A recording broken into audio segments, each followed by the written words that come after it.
All right, guys, back in. So sorry, I think my video froze, and so we'll dig back into this thing. This is going to essentially be part two. We're about 30 minutes in, and again we have screen freeze. I don't know what the hell that's all about, but whatever. So, truth is, we're talking about immigration. We're talking about Trump is essentially trying to make more illegal people coming into this country legal, which is actually a good thing.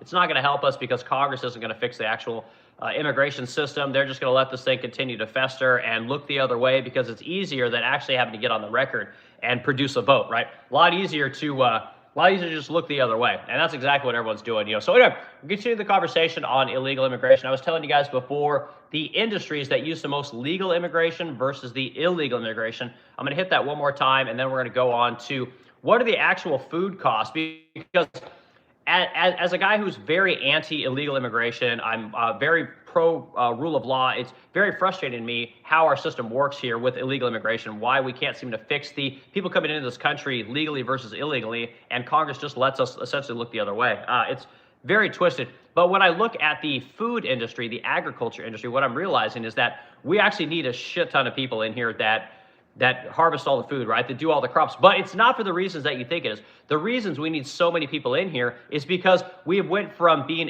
basically a creator of our own food to being a massive exporter, right? When you bring business into agriculture, what happens is they're going to find ways to make money. And one of the ways that they found to make money was to send a lot of our agricultural products to the third world, right? China is a massive importer of our products because they don't make enough food for their people. A lot of these countries that have billions of people, which there are several countries in the world that have billions of people, they cannot produce enough food. So countries like America produce it and we send it over there, right? So we actually overproduce for our country, but we use third world labor to do it so that the business of agriculture can then make a ton of money. And believe me, agriculture, guys, makes a ton of money. And if you want to look at an industry where basically the losses are put on you and I and the profits go to the business people, agriculture is the worst example of that I've ever seen, So anyway, let's dig into this, right? So where does all the legal foreign labor come into America, right? Legal foreign labor comes in by way of education, by way of professional services, and by way of construction, actually.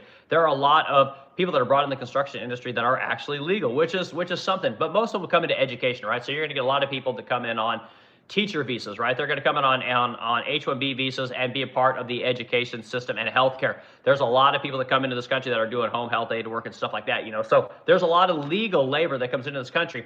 That legal labor is 5.6 million people. This is according to the Bureau of Labor Statistics, and they're going to have this data because that's their job, right? Now, if you want to look at the undocumented worker, the illegal labor, it's basically double, right? So most of the people that come into this country are coming in illegal. They're undocumented, right?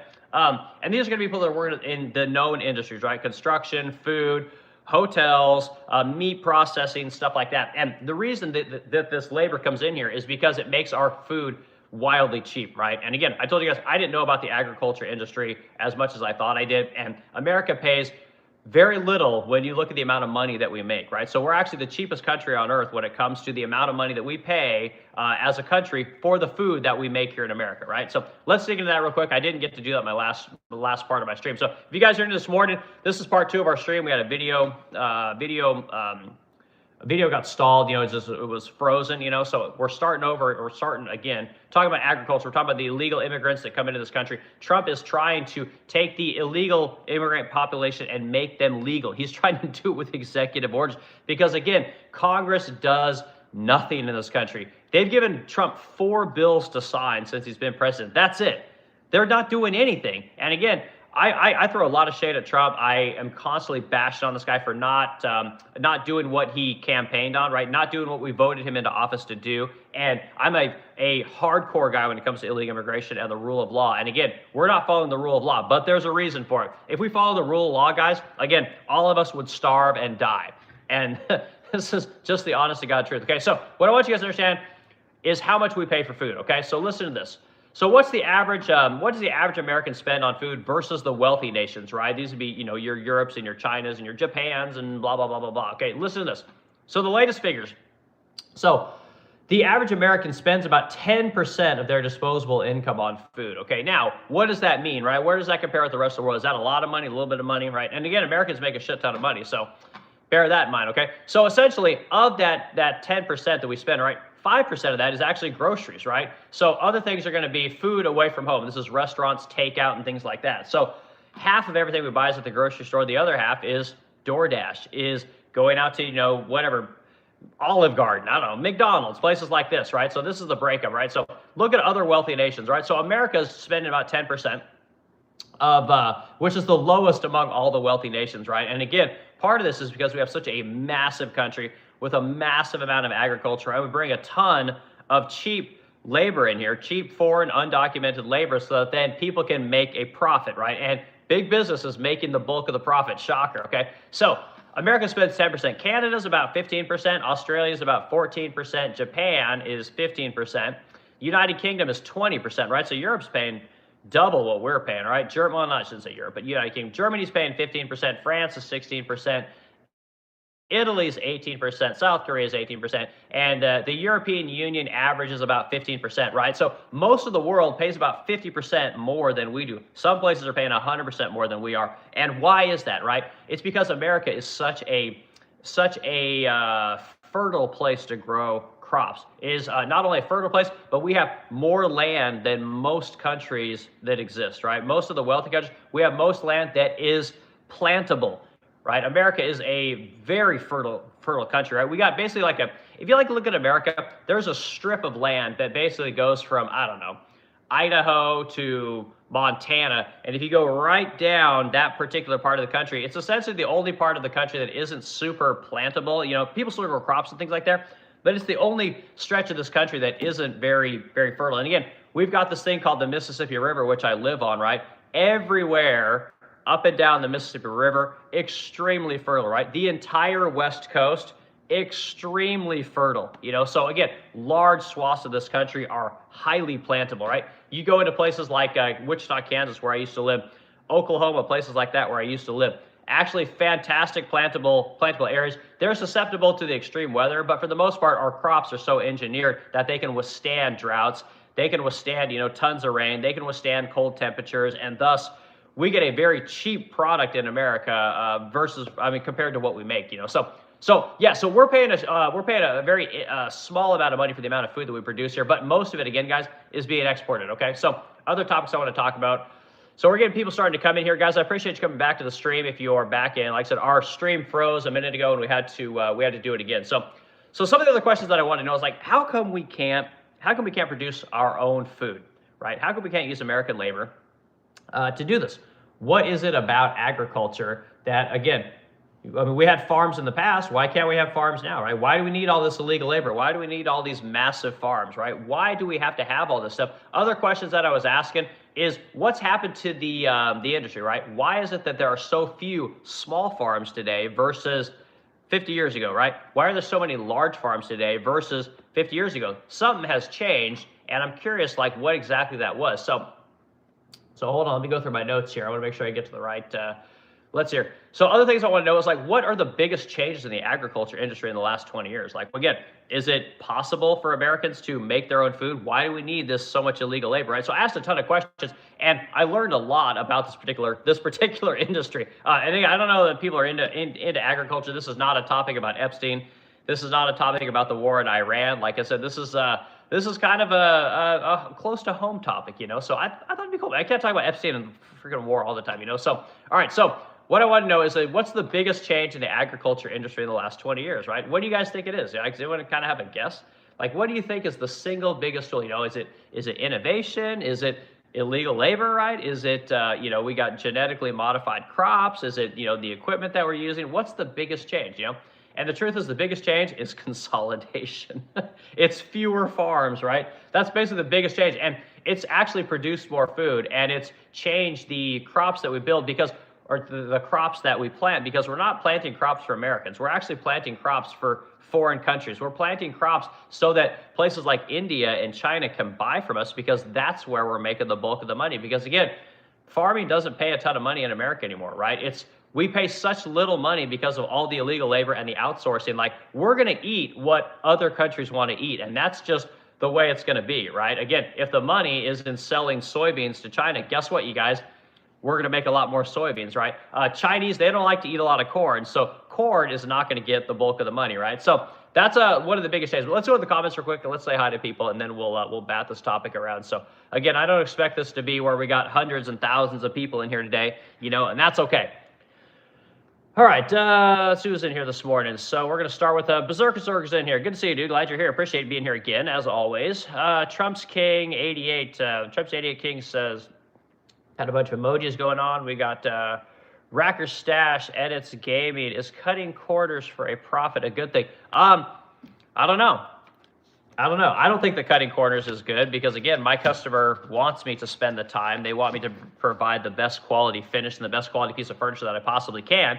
So it doesn't work for my customer. Now, if you're, one of the billion people in China, cutting corners to get a cheaper soybean over there is probably a good thing, right? If you're trying to sell Doritos and chips and things like that, you're making the corn for that, I guess it's good, The other thing that people don't understand, well, people I think do understand about agriculture in America is that a lot of it is subsidized by the federal government because, again, you don't know if a crop is going to yield a profit, right? You don't know if it's one of the only things that you can produce where Mother Nature can destroy all your profit, right? Mother Nature can completely ruin your crop, and odds are that Mother Nature is going to adversely affect your crop, right? Meaning you're going to get too much rain, you're going to get too much sun, you're going to have a lot of inclement weather. Maybe you got freezes that you didn't plan on. Like, it's a very difficult industry to have a consistent product, right? It's not like making furniture where I know I'm going to have plywood every year and I'm going to have labor here every year. I'm going to build a product and I can, kind of predict what my sales are going to be. Like, it's wildly different. There's too many factors to make it profitable, so it's something that does have to be subsidized by the federal government. But the problem is that big business is onto this, and when the government is subsidizing crops that are predominantly sent to China, that's a problem. And that's one of the things that I don't think people understand about the agriculture industry. And it's one of the things that we probably need to look into changing about America. Because, again, if it was benefiting Americans strictly, that would make sense. We as the taxpayers, we pay for this crop insurance, right? You, the taxpayer, are paying for the farmer, to basically gamble on whether or not soybeans or corn is going to be the crop that is going to make it, right? It's a very interesting industry, So, okay, let's see, Mamadou, what's this? Madou, I guess, V81, good to see you. All right, Nigeria buys a lot of wheat from you guys, cheap as fuck. Yeah, and again, we are massive exporters of wheat. We're massive exporters of corn. We're massive exporters of soybeans. And again, I don't know if that's good or not. Like, I don't eat soybeans. Like, I think those things are disgusting. Like, I'm a meat and potatoes guy, So, again, I don't eat a ton of corn. I'm not a big corn guy, but these are the crops that we harvest here in America. And again, I'm telling you guys that a lot of it is for export, right? So, all right, Christmas story lab. Yeah, we got the Christmas story lab in here, and I got to do a thing for you guys again. We're make it a hat. Everyone always likes the hat thing. So yeah, love a Christmas story. Love Christmas time. All right, Operation Epic failure. Yeah, again, this whole fucking war thing is just it's such a disaster. Like, again, and I don't want to make this about the war, but again, the fact that our president is saying to NATO, like, you guys need to come over and bring these ships through the strait. You guys need to come help us. All the stuff we've done for you. You need to come over here and help us. It's like Jesus Christ, dude. Like, you closed the strait down. Like, you guys have to understand, like, 30 to 50 tankers go through the strait every day, right? Oil goes through there constantly. There was nothing wrong with the Strait of Hormuz until America got there. And again, no reason for America to be there. The Middle East was stable, guys. Like, I hate to tell you this, like, oil was flowing just fine through all those countries. They had a live and let live kind of mentality over there. Iran wasn't necessarily fucking with everyone, but again, our media, our politicians, our government decided, yeah, we're going to go over there, and we're going to destabilize this region for little tiny Israel so that Israel can work on its expansionist plans, and the rest of the world, you're all going to pay for it.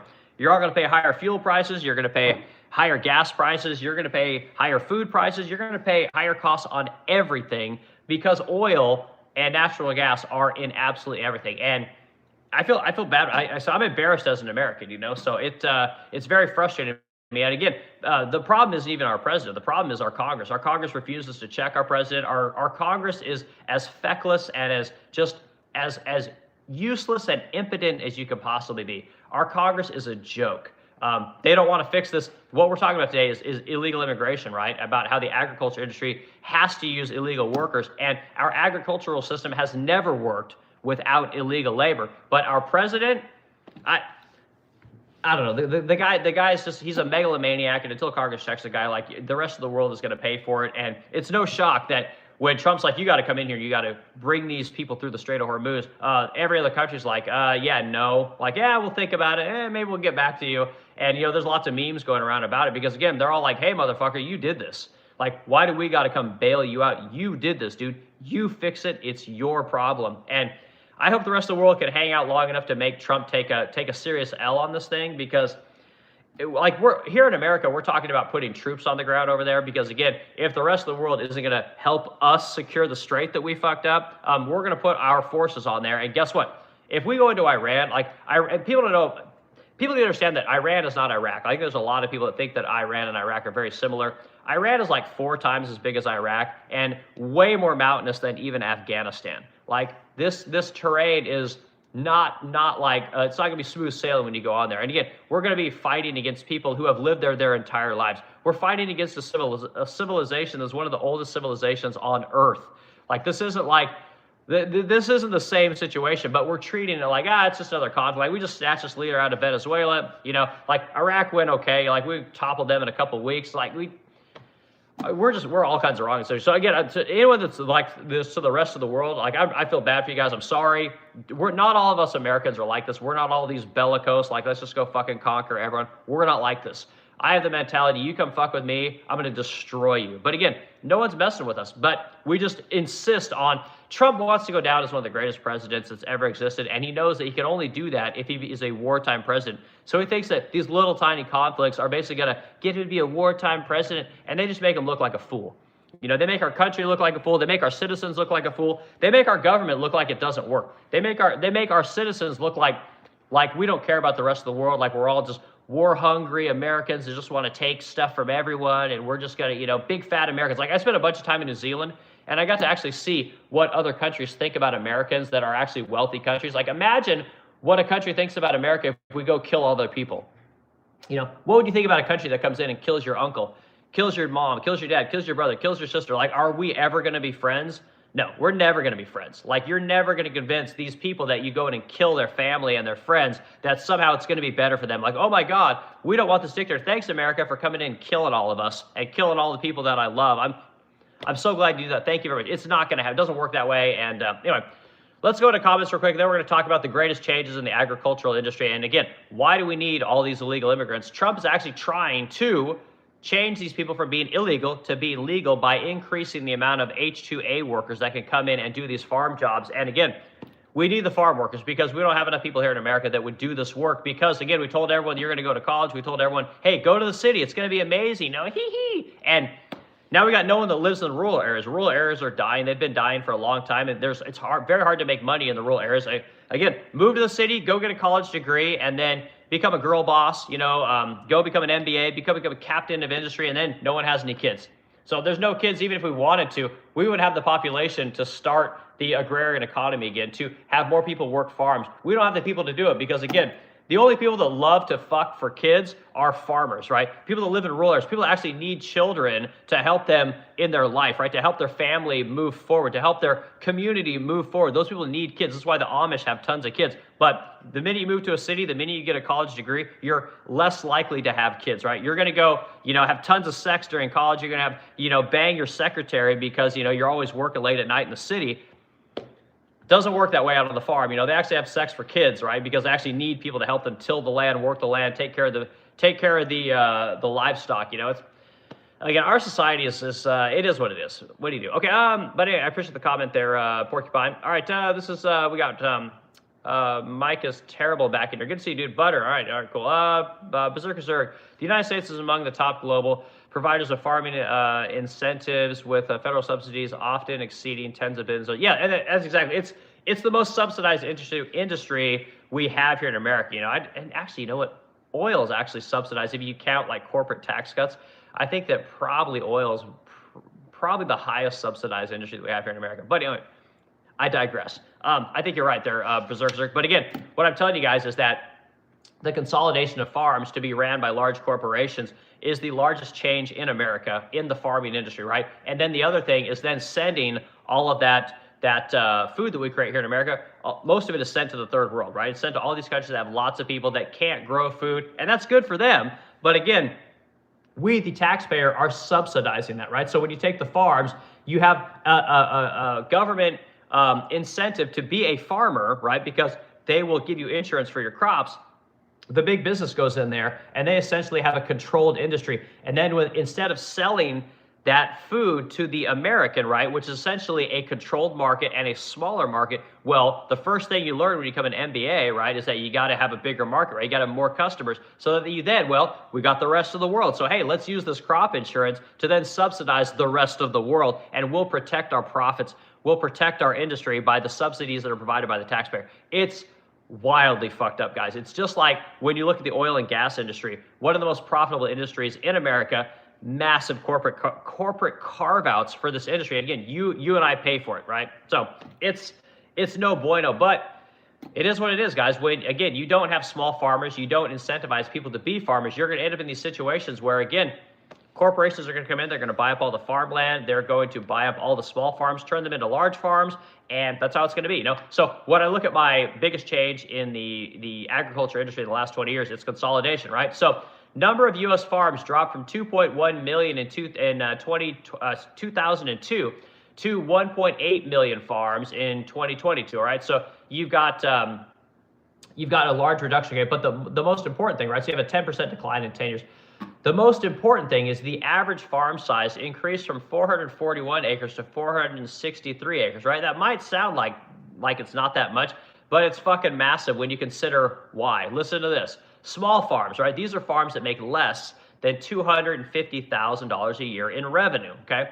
These small farms make up 80% of all farms, right? So 80% of all the farms make less than $250,000 in revenue, okay? Now, for those of you that are like me, that aren't hyper intelligent, okay? Revenue does not equal profit, okay? So just because you sold $250,000 worth of shit does not mean that you get to put that money in your pocket, right? You got your employees, you got your insurance, you got your equipment, you got your maintenance, you got your loans, you got your, COGS, you got all these things that eat away at all the profit you would potentially make from all that revenue, okay? So what you guys need to understand is that this 80% of farms, okay, and pay attention to this, okay, this 80% of farms produce 7 to 10% of the total output of all the agriculture in America. 80% of all the farms in America produce 7 to 10% of all the agricultural products. I'm going to say it again. 87% of all the farms in America produce 8 to 10% of all the agricultural products in America. And all those farms make less than $250,000 a year in revenue every year. Okay, now, here's the other side. Let's talk about the other 13% of all the farms in America.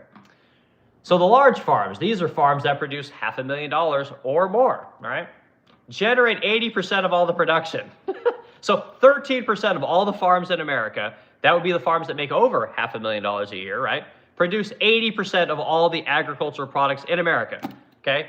That means that all of your farms have been bought up and they have been grown into larger parcels of land, right? They have created business models and systems that then produce all of the agriculture, right? Most of the agricultural products we make in America are shipped to the third world, are shipped to other wealthy countries, right? Are shipped to places like China and India, right? This is where all of you guys' farm products go.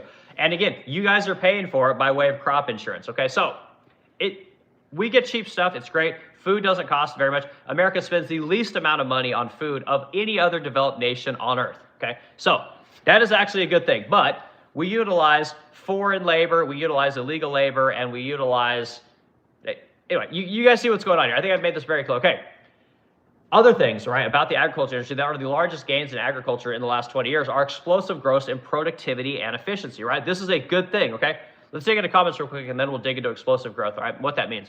All right, so, and most countries are cheaper than USA and no GMOs. So actually, Rolf Palmquist, you're actually incorrect there. Like I said, America is the cheapest place on earth for food, right? You might argue with the quality, but again, based on our GDP, based on the amount of money that the average American makes per capita, we actually spend the least amount of any highly developed country on earth. And like, it's not even close. Like, we're like 50% less than most countries when it comes to buying food. Okay. So now, again, the quality, I've heard this many times that Europe has actually better quality food. They don't allow things like dyes in their food. And again, we're not talking about any of that shit. I don't disagree with that at all. And maybe that's why they're more expensive, right? Because it costs more to produce them. I'm not arguing that at all. I'm just saying that in the aggregate, it's cheaper in America to buy food. Okay. So, all right, next comment. Without America, who's this? This is Madu V8 something. Okay, without America, OPEC countries wouldn't have an economy of oil. Yes, of course. And again, I've talked about this many times. America has been the greatest force for good the world has ever known. You don't have to agree with me. We've raised more countries out of poverty than any other country on earth. Capitalism in general has raised more people out of poverty than any system on earth.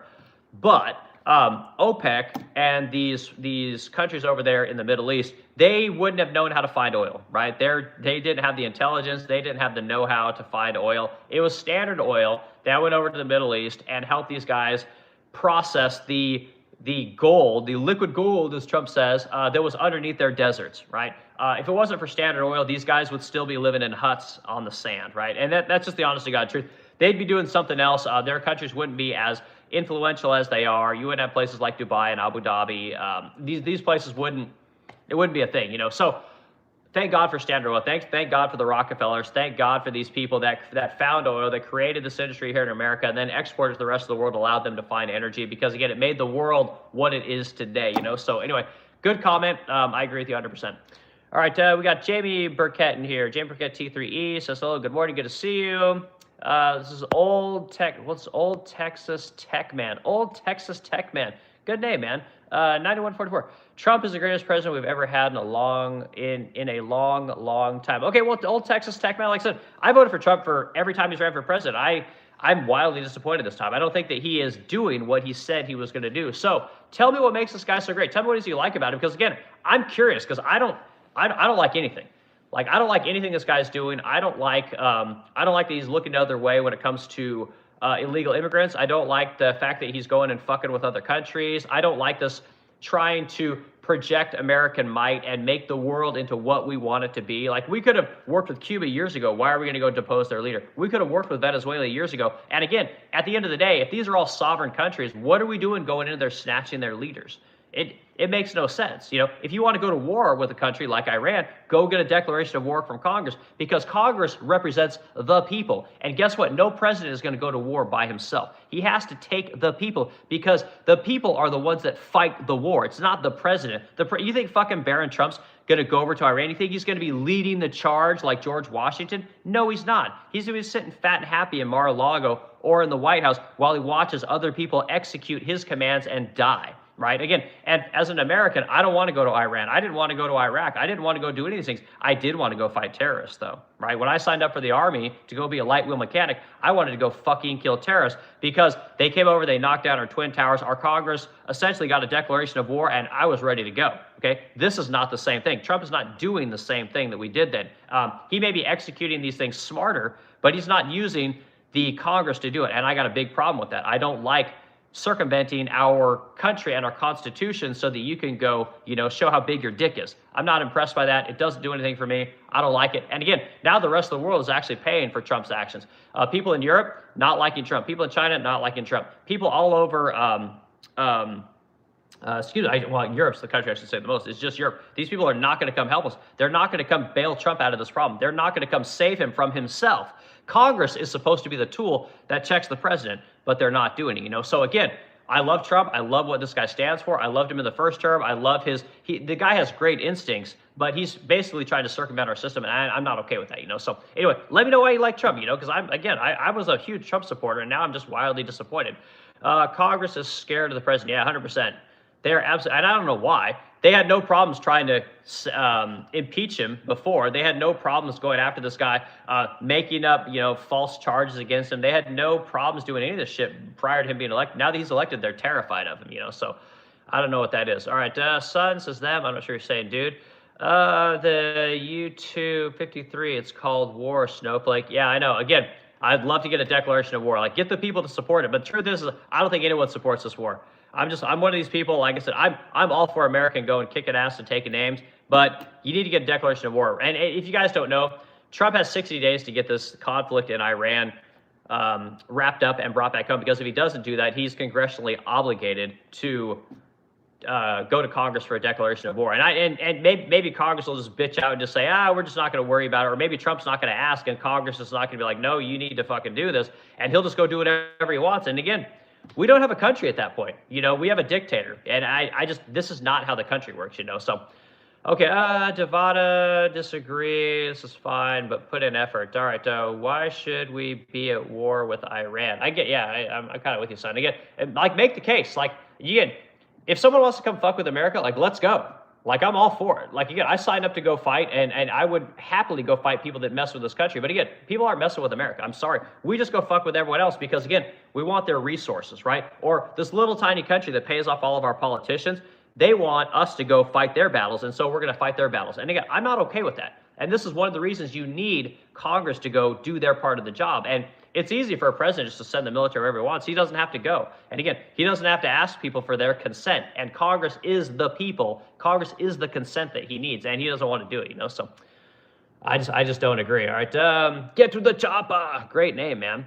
All right, Christian Medwood's back here. All right, this guy voted for Trump, and now he's using hypocrisy. This guy voted for Trump, and now he's using hypocrisy? I don't know if I'm using. So, again, are you saying that just because I voted for Trump, I have to agree with everything that he does? Is that what's going on here? Again, I think Trump has been, I call him the turncoat-in-chief because, again, where's the real tax cuts, man? He gave us these bitch-ass tax cuts that are going to do nothing for me, right? They're not going to do anything for me. And then when a Democrat comes in, they're just going to raise my tax a little bit. It's just a little waffly. I want real fucking tax cuts, man. Where's the mass deportations? I told you guys, I want ICE going in there snatching wives out of homes, snatching kids out of school, snatching guys off the job site. This is what I want. I want to put the fear into the rest of the world. You don't fucking come here illegally. But again, he's not going to do that, right? When he said tariffs, I'm the guy that wants 400% tariffs on the third world. Again, Trump didn't do any of this. He's bitched out on everything. The tariffs that he put on the third world, his first impulse on April 1st, 2025 was in the right direction. But then everybody freaked out. The economy freaked out. The stock market freaked out. Rich people freaked out because, oh my God, I might actually go do some work. I don't want to go do that. I like being in finance. I like just speculating. I don't want to have to be a small business owner. I don't want to have to actually look my employees in the eye when I fire them. Oh, I don't want to do that. We've created this economy of bitches, and we've created this economy that runs on finance, dude. One of the reasons you guys can't afford anything is because of the thing we have called the Fed. I thought Trump might be willing to rein the Fed in a little bit. Again, the guy hasn't done jack shit. Again, Trump ran on an anti-interventionalist platform. He's going to end foreign conflicts. And no matter how many people on X and how many people on Fox News tell you guys that he didn't, he did. Like I said, I'm the guy, I literally had a party when Trump was elected. We had a whole bunch of people over here. We celebrated because, my God, the reign of Joe Biden and tyranny is over. The woke ideology that's fucked this country over for the last probably 10 years, ever since we started sending everyone to college, is over. And none of it's happened. Trump has been he's been more disappointing to me than Joe Biden. He's been more disappointing to me than Barack Obama. Right? When Barack Obama, doubled my health insurance costs overnight, right? When Barack Obama said that I was a bad person because I had a Cadillac insurance plan, right? Even though I never fucking graduated high school, found a way to get a great job. This guy basically demonized me, said I didn't care about poor people. Again, Trump has been wildly disappointing. So again, you guys can't tell me that that I'm a hypocrite on this situation. Okay, if you clowns can't say what we get wrong in the comments, you're getting timed down. Disagree is fine. Yeah, and again, I like this about, so we got moderators in here, guys. You got to have a comment that means something, right? You got to have an argument, right? If you disagree with something, say what you disagree with. Don't just throw your stupid ass comment in there and then expect that we're going to interact with you. It's not going to happen, Not only do I respect your guys' time by by commenting and reading your comment, but you got to respect my time. I've given up an hour or two every day to come talk about issues and give you guys some information about stuff as a normie guy who never graduated high school, who found a way to get good at something and start a small business. And this is what I want for everybody to have, right? When I come and talk to you guys, I bought my first home when I was 21 years old by working a furniture maker's job, right? I want that for everyone. I want you guys to be able to afford homes, working whatever job it is you have with whatever education you have. So when I talk about things, I talk about it from that point of view. I'm not talking about it as some super educated guy that had everything handed to him that has it all figured out. I don't. I'm willing to be changed. I'm willing to entertain your guys' ideas. But when you just put stupid comments out there, they're going to get banned, right? You're going to get, your message is going to be restricted, right? Your message is going to be deleted because it's not helpful. And again, this is one of the things I have a problem with society. We got a lot of people that just love to fucking complain. They don't got a lot of solutions, right? When an employee comes to me and just wants to fucking complain, I always ask them, okay, well, what would you do? How should we fix this? What's your solution? Because I want your fucking input. I want to create people that fix problems, not people that bring problems, right? So I appreciate Son, man. Son's one of our moderators, man. I don't know if Titan's in here today, but Son, I appreciate you, man. Get in the chat where we want. Okay, let's see. That's how trade works. Okay, again, I got no problems with trade. We want to send agriculture to the third world. I got no problems with it. But the problem is that all the agriculture that we're making today is subsidized by you.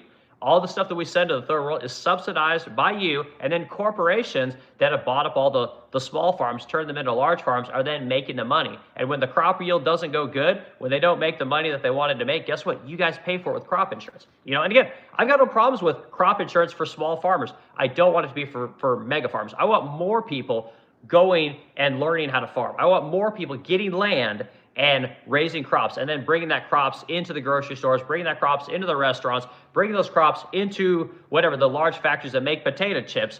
This is what I want, right? I don't want all of it, the bulk of it, being sent to China, being sent to India, okay? I just don't want it to be that way. And again, I'm a dummy. I don't know agriculture, and again, my solution probably isn't a good thing. I get it, but at least I stand somewhere. I'll make my argument. So, all right, Kamala would have been the same person, just more easy to control. The idea you're getting a better candidate press is voting a silly point. JFK was the last president. Yeah, this is Son says this a lot, and I agree with him. It doesn't matter who you guys vote for. You're not going to get wild change, right? Remember, what was Barack Obama? Hope and change. How'd that work out for you guys, right? Barack Obama was the deporter-in-chief. He actually deported more people than Trump, who ran on a fucking platform of mass deportations.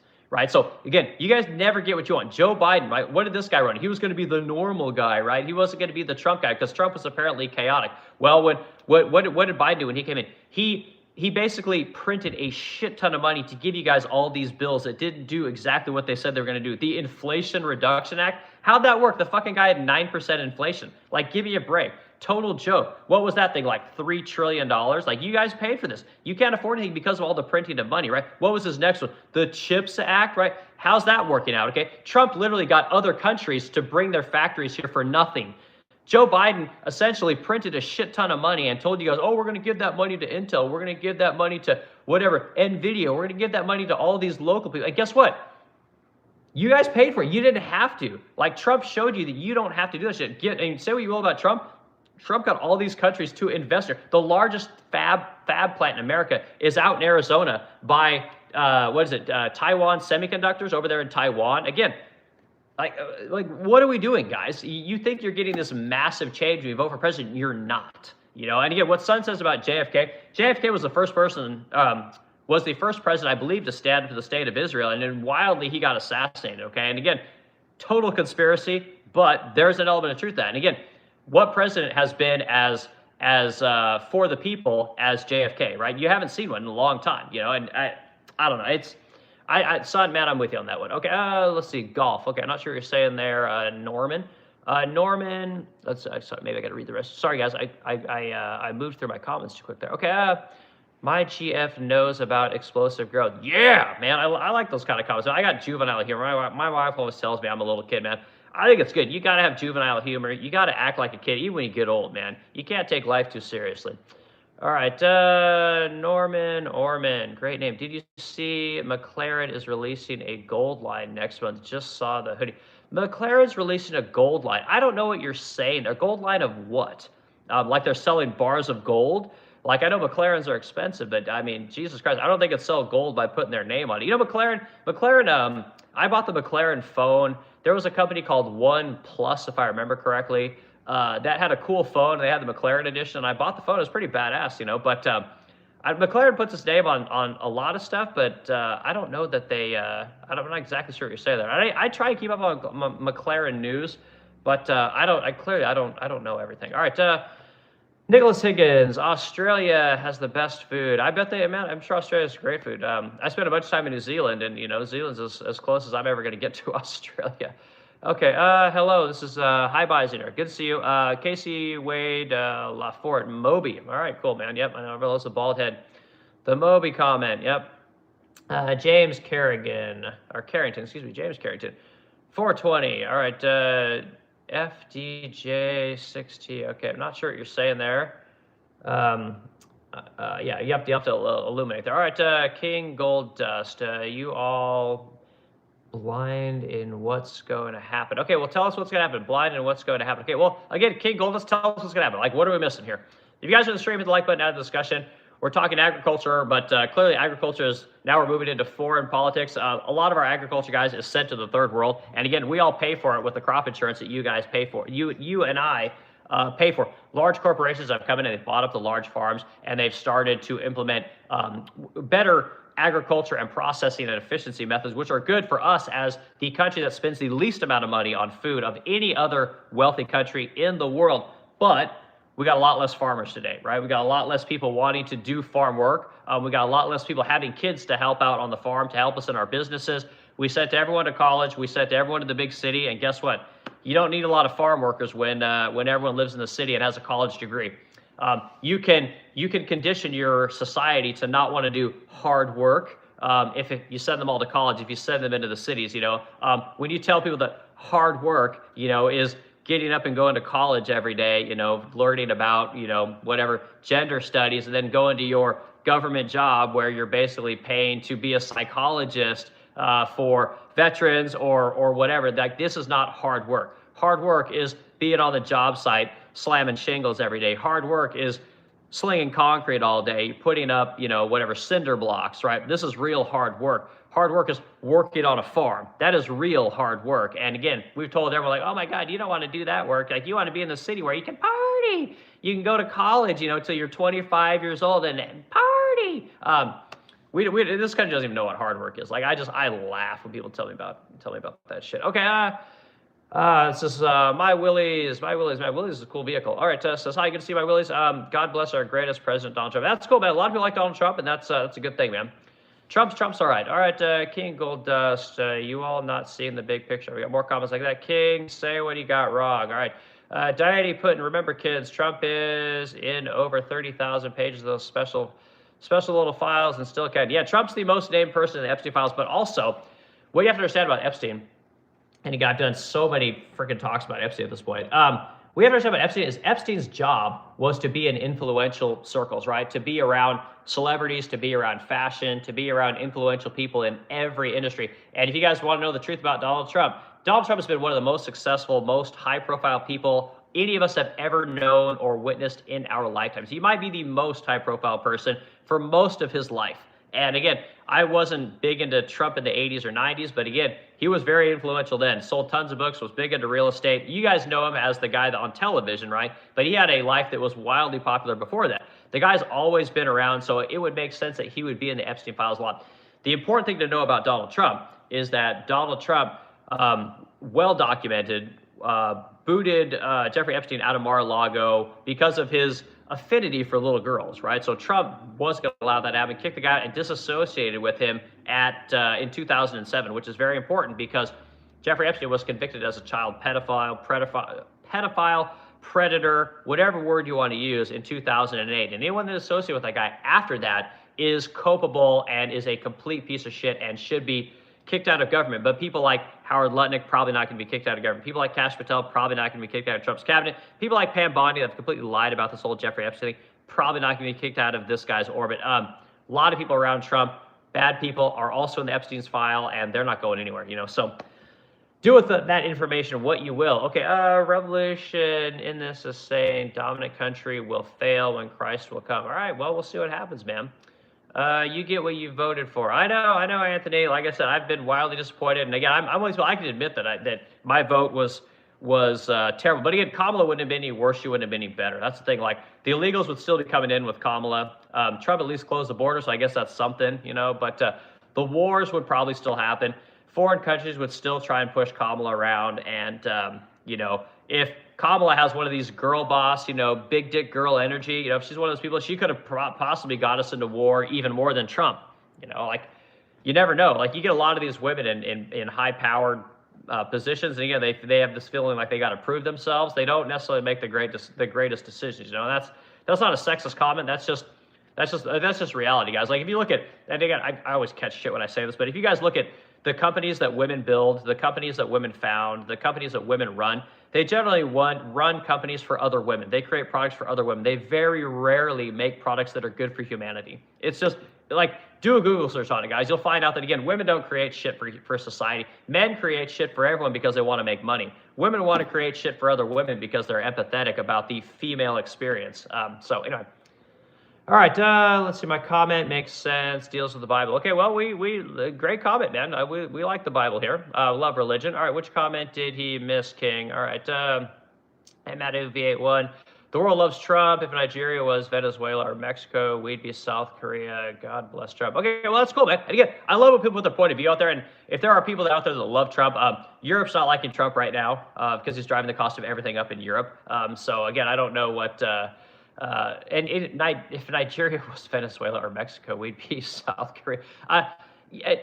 You guys got problems over there, man. If you're in Nigeria and you're one of these people that's over there in Africa, I find it interesting that nobody wants to go to Africa to help this country. We love the Middle East because they got oil. I mean, Africa has oil, right? I mean, maybe they don't have a ton. Like I know they have in the Congo, and I know they have it in Nigeria.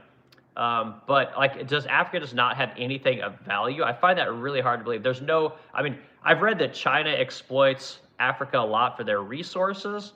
But at some point, some countries got to go there and try and prop this country up, I would think. I mean, I could go like way racist on this thing, like to be quite honest with you, but I will reserve my comments here. But it just doesn't seem like anyone wants anything to do with Africa. And I don't know. I'm not sure why. Like, I've been in the private jet industry. I've worked on a lot of private jets that come from places like the Republic of Congo, right? The People's Republic of Zaire. Like I've worked on a lot of private jets that come from this place, but I don't know how the money's made over there. But I'm told it's in things like diamonds and child labor. But I don't know, man. Anyway, okay, I'm not gonna do it. All right, how long did you say for other location is obviously huge? All right, hold on, maybe I missed something there. Okay, let's see. Okay, Ranger comment there. Zipperdim, I'm 29. I just bought my first house and make 78K a year. Fantastic, man. Glad to hear that. I'm curious what. Let us know what you paid for your home. I'm curious what you. It doesn't really matter where you bought it. So if you're making $78,000 a year, that's fantastic. When I bought my first home, I was 21 years old. I want to say I was probably making maybe $40,000 a year. But the thing that allowed me to buy a home wasn't my wage. It was all the overtime. So when I worked in aerospace as a furniture maker, we were regularly working 60 to 70 hours a week every week. I mean, there was no week where we worked anything less than 55 hours a week. And it's been that way pretty much my entire life, except for maybe the last 4 or 5 years I was in aviation. I worked a lot of straight pay, which was fine because I was able to start another company and I actually took on a second job. So when I was working 40 hours for Gulfstream, I was helping a company called Bellaterra. I was helping them 20 hours a week to develop a furniture business to then sell to Gulfstream, which is the largest employer in Savannah, Georgia. And then I was trying to start my side furniture business as well in Savannah, Georgia. You know, so working 40 hours a week, there's no such thing, man. I don't know what 40 hours a week is, but that's fantastic, man. Let us know. I want to know what you paid for your first home. And the other thing I want to know, this is Diety Pudding. This is Diddy Pudding? Diddy Pudding? Great name. Okay.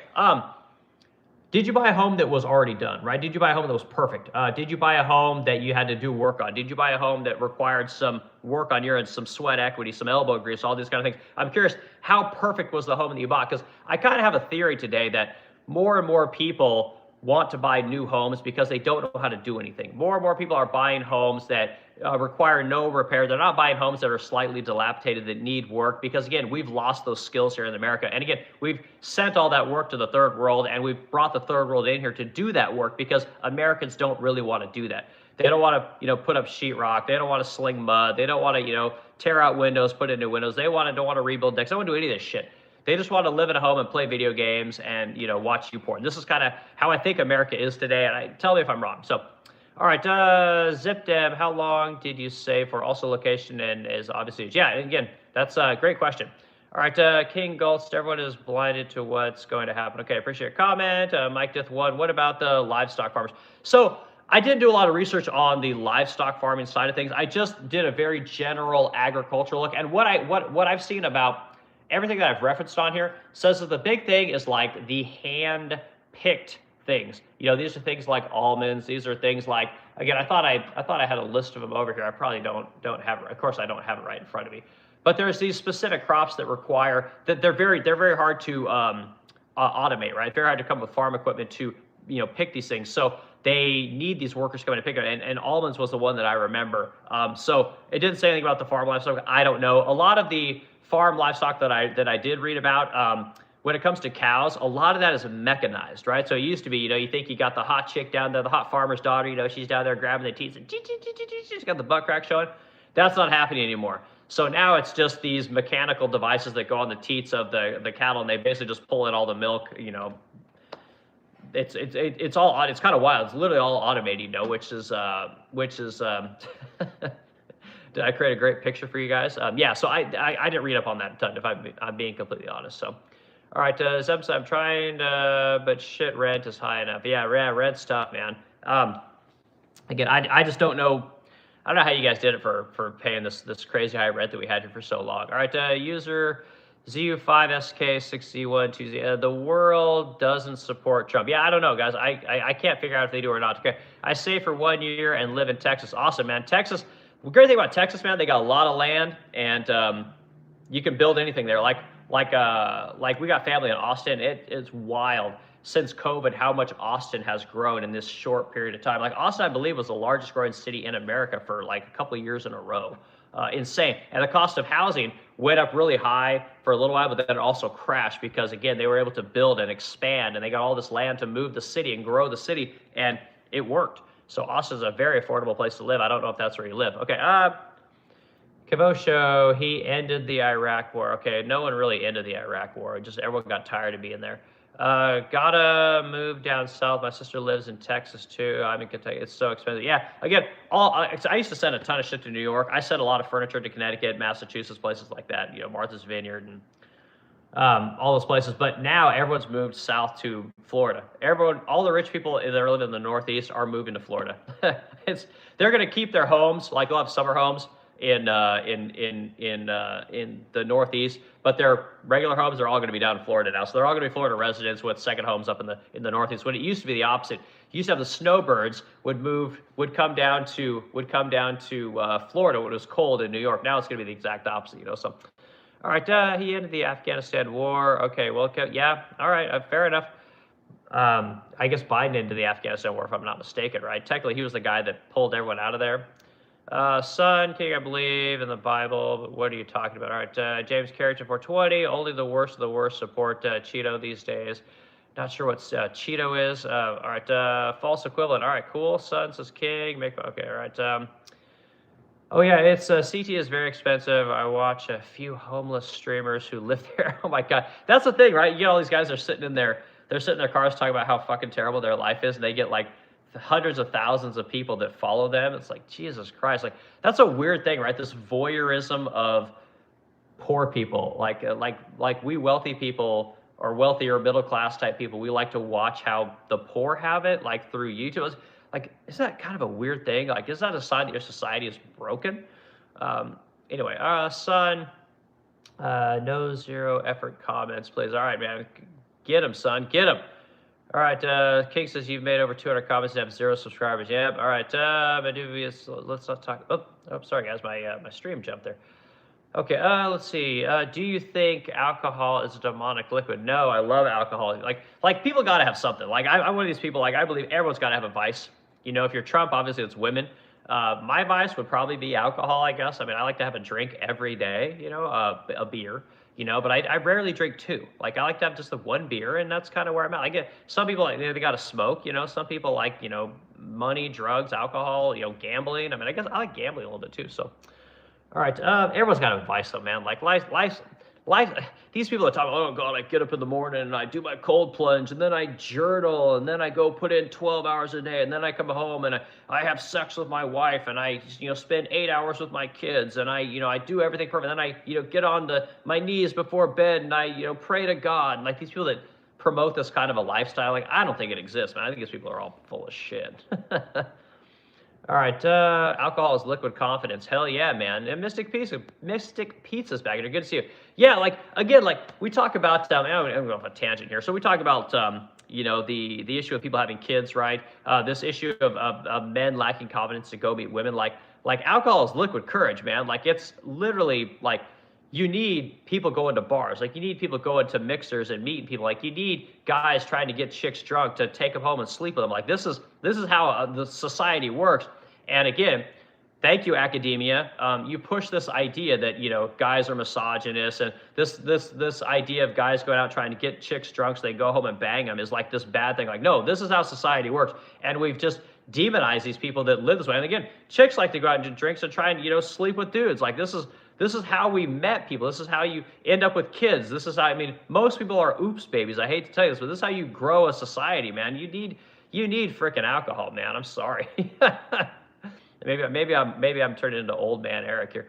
All right, Iran is hitting major spots that we have in those cities. Yeah, and again, like you might not like what Iran's doing, and again, I don't want to see anyone die. I don't like to see conflict or any of that kind of stuff. But again, you come into a sovereign country and you want to fuck with them. Well, eventually there's going to be a country that's going to say, you know what, we ain't putting up with this shit. Like we're going to fight back. And you want to tell us that you're going to depose our leader? Well, a lot of us like our leader. You might not think that we do, or the media might report that we don't, but clearly we like them enough that we're going to fight. And all the reports of the government in Iran killing all the citizens, well, I don't dispute any of that stuff. But again, that country's fighting back. You can't just go into a country and snatch their leader, and people don't like to hear this, but maybe this will give Trump some pause next time he thinks about going to another country and trying to snatch a leader and change their government so that they'll work with us. It's like you can't do that. That's not how you operate a country. It's not how you work a world. Good luck, So anyway, that's all said on that. Okay, Sun says, King tried to make one real comment full sense. Yeah, he's getting there. And this is Eminon, B9Y. Okay, why'd you stay in school? You know the pores aren't the problem. If you'd stayed in school, you'd know that pores aren't the problem, Adolf. Again, I'm the guy when it comes to talking about the pores. I'm the guy that talks about training the poor. I'm the guy that talks about getting the poor off of food stamps and Section 8.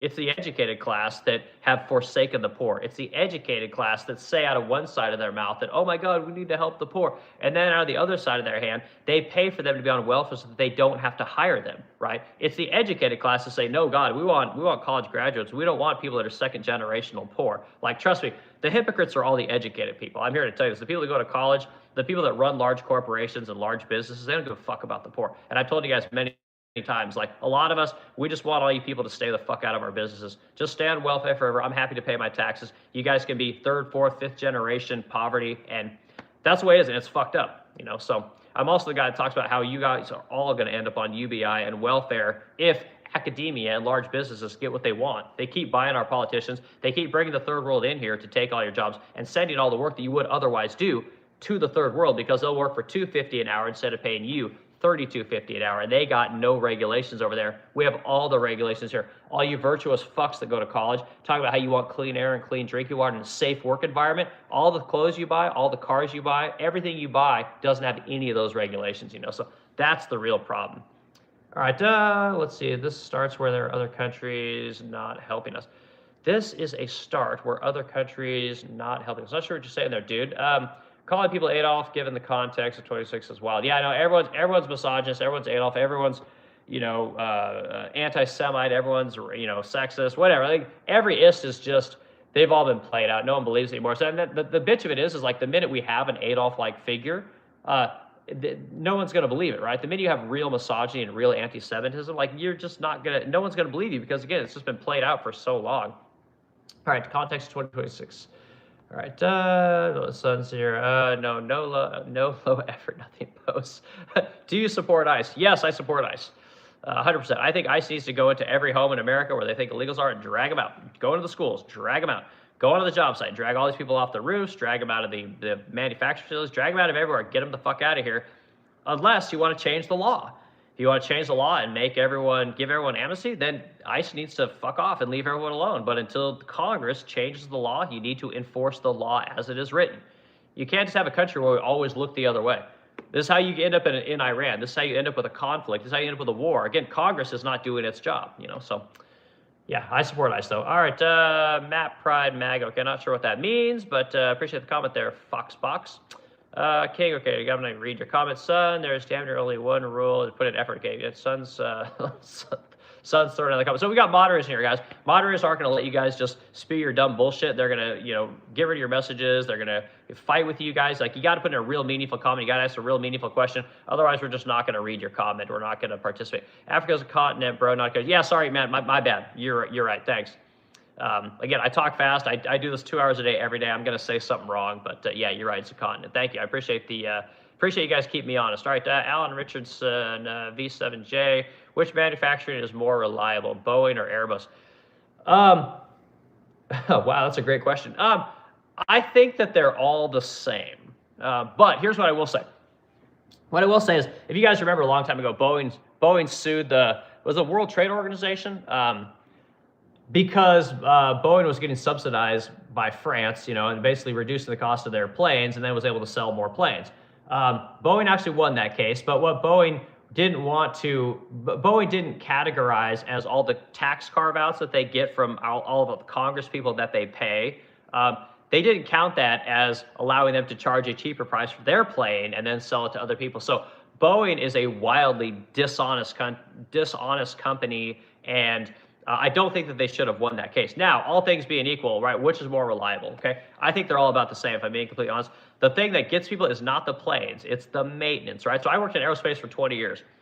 The thing that makes a plane unreliable isn't the engineering. It's not the programs, it's not the newfangled gadgets and gizmos that they put on those things. A lot of times it's the maintenance, and Boeing, to I guess throw a shot at Boeing did create that system that took over the control of the plane, right? When the pilot would then want to, it basically believed that a stall was happening, and it countered what was happening when the pilot was trying to fix the stall, and this created, I think it was 2 crashes if I remember correctly, and that was corrected, which is great. They corrected it with software, but that's the only time I can remember where the manufacturer created a product that was defective that created injuries and deaths. A lot of times what it is your mechanics aren't tightening bolts, right? Your A&Ps, which these are the mechanics that work on planes, right? These people aren't making sure that all the turbine wheels are in place, right? They're not making sure that the service cycles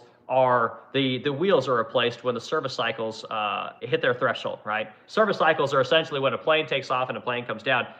Parts on planes are not changed when you think they're going bad, right? They're not changed, when your check engine light comes on. They're changed in cycles, right? And essentially the cycles are when the plane takes off and when the plane comes down, right? The parts on planes are changed on hours, and there are systems in place by which the FAA regulates all this stuff that then make parts replaced in intervals, right? So very different setup with planes, which is why air travel is the safest travel that the world has ever known, right? But I think they're all the same, man. If I'm being completely honest with you, it's just how good is the maintenance at the ground level, right? So Boeing doesn't maintain planes. Airbus doesn't maintain planes. Companies like American Airlines, Delta, Spirit, Southwest, these are the people that maintain the planes that they buy from these manufacturers, and they're all generally pretty safe. It's the maintenance guys that is the problem, right? So again, I'm always bashing the TSA, right? TSA is a big thing right now. Everyone's like, oh my God, the fucking TSA lines are so long, we can't get there. Like, TSA has not helped you guys with airplane safety, right? Terrorists have not killed a ton of people flying on jets, right? Terrorists have not been the problem in the aerospace industry. The problem has been maintenance. The problem has been the long-haired, bushy biker guys that fucking maintain your planes. This is the problem with safety on jets. It's not Boeing, it's not Airbus. The TSA doesn't make things safer. It's all an illusion, guys. It's the maintenance. So beat that topic to that. So, all right, guys, we're at 63 minutes. I'm gonna give you guys. I gotta get out of here today. I'm gonna give you guys another. We'll give another. I don't know what, or 5 to 7 minutes. Let's go through some more comments. And oh my God, I'm at the end of comments. Holy shit! Look at this, son, man. You've been just crushing it on the stream today. Thanks, man. He gets rid of all the dumb comments, so that means I don't have to read them. So this is good. All right. So Alan Richard, I read your comment. I hope that makes sense. Alan, I hope he gave you like this is how it really works. So I worked in the private jet industry, like I said, for 20 years. Had to deal with the FAA all the time. Everything is a QA buy-off. Everything has to be inspected. Everything has to be double and triple checked, and it still fails. Like when I was at Gulfstream, when one time we were working on a plane, and they literally crossed the wires on, I believe it was the aileron system, if I'm not mistaken. And so when the pilot was literally pulling the yoke back to make the plane go up, it did the exact opposite. So I guess that would have been the rudder. So it was the rudder on the plane. They literally got the wires backwards.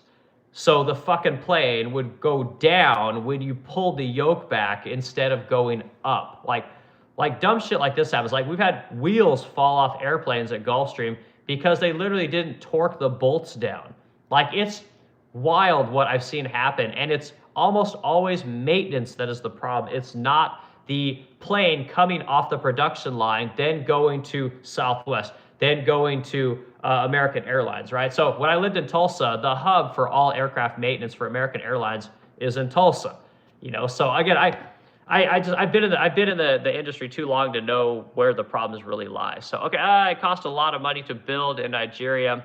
It'll take time for you guys to come here. Historically, we don't have a civilization of large-scale manufacturing. Well, that's interesting. That's a good comment. Yeah, I don't know much about Nigeria. I don't know how we get that whole continent to build up and to be the next Dubai, right? To be the next America, to be the next Europe. I don't know what it's going to take to be there. I don't know if it's just a lack of intelligent people. I don't know if it's a lack of infrastructure. I don't know what exactly is the climate just not conducive to civilization. Like, I don't know what the deal is. I've never researched it before. I just know that we haven't got a lot of stuff from Africa that you know is of note. At least with my limited understanding of it, we get a lot of raw materials there, but it doesn't seem like we get a lot of produced goods. You know, so.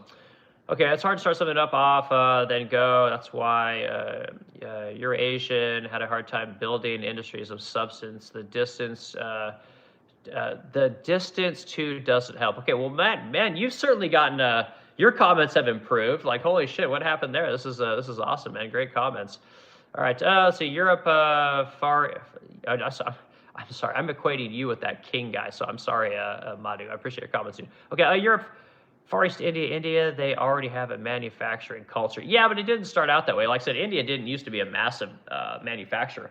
My wife's from India. Her whole family's from India. But they are fastly becoming the manufacturing powerhouse in the world. So India is fast replacing China. You got a lot of people sending their work from China to India. Apple, most notably, is the latest company, I think, to send a lot of their manufacturing to India. They just got a lot of people, and again, they're really good at doing specific kinds of things. Manufacturing is, you know, the problem with India, at least from what I understand, is not that the manufacturing is not possible or it's difficult to do there. It's the quality. So believe it or not, it takes a long time to get the eye for quality, to put quality standards in place to produce a product that the rest of the world would then want. This is one of the hardest things to do. It took a long time to get it right in China, but now, I mean, they've taken it, ran with it. Now they've moved from China manufacturing over to Vietnam. A lot of your manufacturing is being done in Vietnam because it's cheaper, right? And then from Vietnam, a lot of stuff has then gone to India. So it's like we're just looking for the cheapest place to do things to then make the life that we live here in America better for Americans. And Europe's looking to do the same thing. China's looking at the same thing. Russia's probably looking to do the same thing.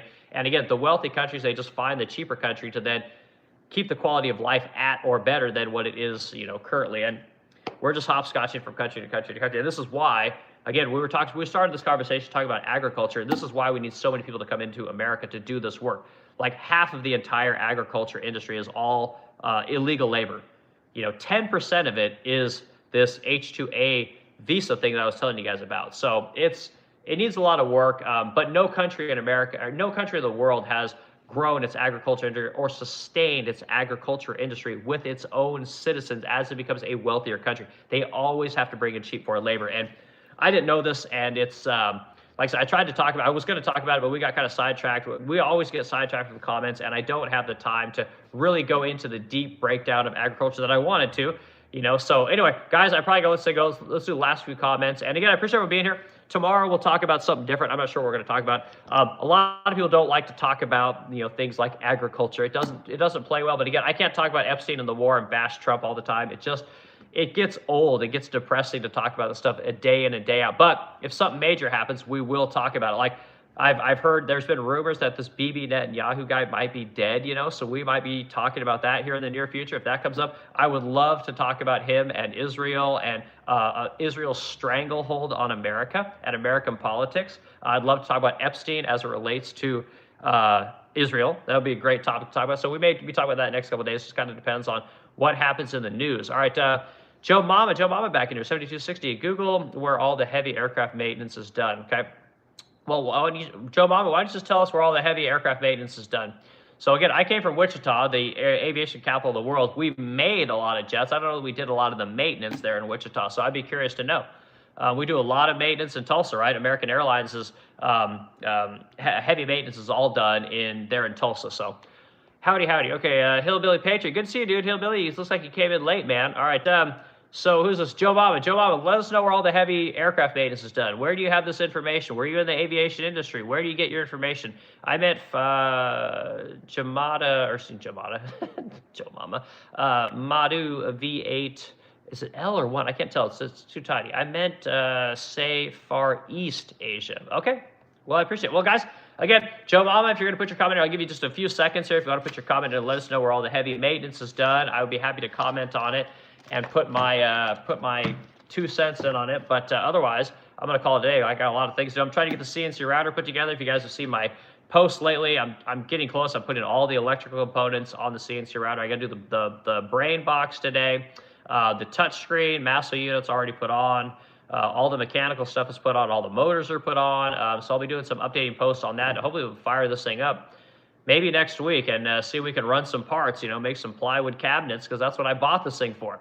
So, all right, it doesn't look like Joe Mama's going to throw the comment in here. So again, guys, appreciate everyone hanging out and adding to the stream today. And again, I know it's not the topic that people used to hear me talk about, but I'm a human. I care about other things other than Trump and Epstein and stuff like that. So you guys have a great day, and I'll yak y'all later.